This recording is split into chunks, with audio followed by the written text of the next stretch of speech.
የአላህ ነብይ ለዚያውም የመጨረሻው ነብይ ያላወቁትን ገይብ ማን ነው ሊያውቅ የሚችለው እስቲ ንገራቸው በሰማይ በመድር ያለ ገይብን የሚያውቅ አንድም አካል የለ ከአንድ አላህ በስተቀር አምስቱን ገይብ ሁሉ የጠቀለለ ነብዩ ሰለላሁ ዐለይሂ ወሰለም ማለት هذا كذب وهراء ይሄ ቁልጭ ያለ ውሸት ነው ጾታውንም ሆነ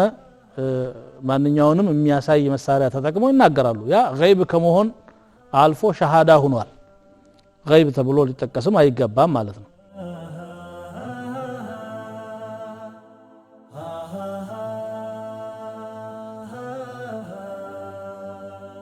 بسم الله الرحمن الرحيم الحمد لله والصلاة والسلام على سيدنا رسول الله وعلى آله وأصحابه وآله غيبن أوقعله የሚል ሰው ሁክሙ ምንድነው ገይብ ማለት ሩቅ ምስጥርን አውቃለሁ ይታየኛል ይገለጥልኛል የሚል ሰው ሁክሙ ምንድነው የሚል ነው አሁኑ ጥያቄ ገይብ ማለት ከኛ እይታ የራቀ ማንኛውም ነገር ማለት ነው ይሄንን ደግሞ ማወቅ የሚችል الله እንጂ ማንም የለም በግልጽ ቁርአን ተናግሯል قل لا يعلم من في السماوات والأرض الغيب إلا الله وما يشعرون أيان يبعثون ንገራቸው በሰማይ በመድር ያለ ገይብን የሚያውቅ አንድም አካል የለ ከአንድ አላህ በስተቀር መቼ እንደሚቀሰቀሱም አያውቁም ይላል ነብዩ ሰለላሁ ዐለይሂ ወሰለም በአደባባይ በተከታዮቻቸው መሐከል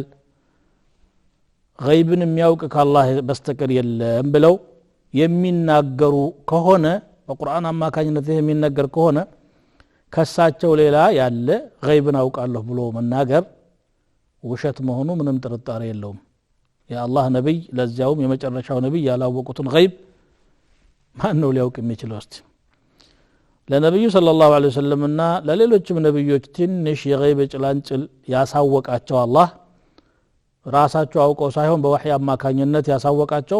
ለሪሳላቸው ያግዛቸው ዘንድ እንጂ ራሳቸው ገይብን የማወቅ አቅምና ብቃት ኖሯቸው አይደለም عالم الغيب فلا يظهر على غيبه أحدا إلا من ارتضى من رسول فإنه يسلك من بين يديه ومن خلفه رصدا ሩቅን የሚያውቅ የሆነ ጌታ ነው ያንን ሩቅ ምስጥሩን ለማንም ሰው አይገልጸውም ከመልእክተኞች ለወደደው ካልሆነ በስተቀር እንግዲህ እሱ ነው የገለጸላቸው ማለት ነው هو الذي أظهره عليهم ያንንም ደግሞ فإنه يسلك من بين يديه ومن خلفه رصدا ከፊት ከኋላ ጥበቃን ያደርግለታል ይላል ስለዚህ ማንም ሰው ገይብን ማወቅ የሚችል የለም ነብዩ ሰለላሁ ዐለይሂ ወሰለም እንደታዘዙት قل لا أقول لكم عندي خزائن الله يا الله مغازن እኔ ዘንድ ነው ያለው አብሽሩ ሰጭነሽ ነኝ አትበል አላውቅም የለኝም በላቸው لا أقول لكم عندي خزائن الله እኔ ዘንድ ነው ያለው خزائن ولا أعلم الغيب ولا أقول إني ملك غيبንም አላውቅም መላእክት ነኝ ማላችሁ ان اتبع الا ما يوحى الي ወደኔ የሚወርደውን ወህይ ብቻ መከተልኝ በላቸው ይላል በተለይ አምስት የገይብ ቁልፎች አሉ አላህ በቁርአኑ የጠቀሳቸው ነብዩ ሰለላሁ ዐለይሂ ወሰለም መፋቲሁል ገይብ 5 ያሏቸው ان الله عنده علم الساعه ቂያማ መቼ እንደሆነ አላህ ብቻ ነው የሚያውቀው وينزل الغيث ዝናብን የሚያወርደው እሱ ነው መቼ እንደሚዘንብ አላህ ብቻ ነው የሚያውቀው ويعلم ما في الارحام በማህፀናት ውስጥ ያለን ያውቃል وما تدري نفس ماذا تكسب غدا ያንዳንዷ ነፍስ ምን እንደምትሰራ አታውቅም وما تدري نفس بأي أرض تموت በየትኛው የምድር ክፍል እንደምትሞትም አታውቅም ብሎ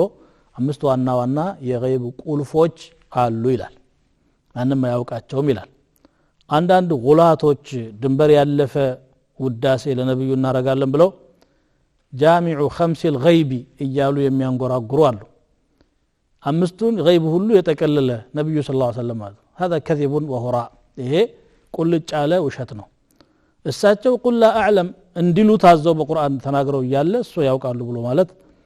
መድህም አይደለም ውዳሴም አይደለም ይሄ ራሱ ባዩ ብቻ ተማማነቱን የገለጸበት ነው ማለት ነው ታዲያ አንዳንድ ጊዜ ሜቴሮሎጂ ለምሳሌ የዝናብ የሚመጣበትን የሚተነብይ መሳሪያ ወይም አለ ይባላል ሐኪሞች ደግሞ በማህፀን ያለን ያውቃሉ ወንድ ነው ሴት ነው ይያሉ ይናገራሉ ይሄ እንዴት ነው ይያሉ ግራም ይጋቡ ሰዎች አሉ ይሄ ከገይብ ጋር የሚገናኝ ነገር አይደለም ይሄ በመሳሪያ አማካኝነት የዳመናን እንቅስቃሴ በማጥናት ከጀርባው ንፋስ እየነዳው ወዴት እንደሚወስደው በመገመት ከእንዲህ አይነት ኦቂያኖስ ላይ የተነሳው ዳመና ወደዚህ አቅጣጫ እየሄደ ስለሆነ በዚህ ሰዓት እንዲህ አይነት ቦታ ላይ ሊዘንብ ይችላል ብለው ግምታቸውን ይናገራሉ ግን አላህ አቅጣጫውን ሊቀይረው ይችላል ሳይዘንብ ይቀራል ብዙ ጊዜ የሚሆን እነሱም ራሳቸው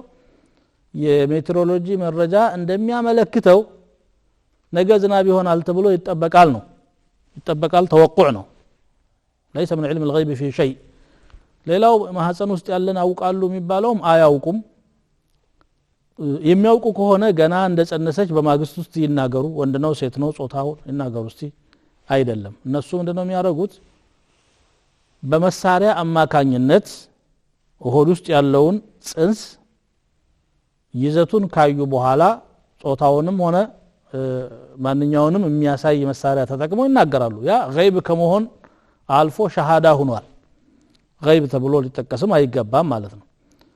ገይብ የሚያውቁ ቢሆኑማ ሐኪሞች ገና ሴትየዋ ከርቀት ስትመጣ ምንም አይነት መሳሪያ ሳይጠቀም እቺ ሴት ወንድ አርግዛለች ሴት አርግዛለች ብለው እስቲ ይናገሩ የለም ስለዚህ ይሄ ግራ ሊያጋባ አይገባም ብዙ ጊዜ የሚጠየቅ ነገር ስለሆነ ማለት ነው በማህፀን ውስጥ ያለውን አላህ Subhanahu Wa Ta'ala ምን እንደሆነ ያውቀዋል ለመላእክት ራሱ ያጽፋል በ120ኛው ቀኑ فيؤمر بكتب رزقه وعمله واجله وشقي او سعيد ሪዝቁ ምን ያህል እንደሆነ ያህል እንደሚበላ እንደሚጠጣ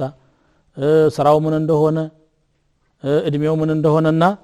እድለኛ ነው ወይስ እድለቢስ ጠማማ ነው ትክክለኛ ነው የሚለውን ሁሉ ይጽፋሉ ማለት ነው እና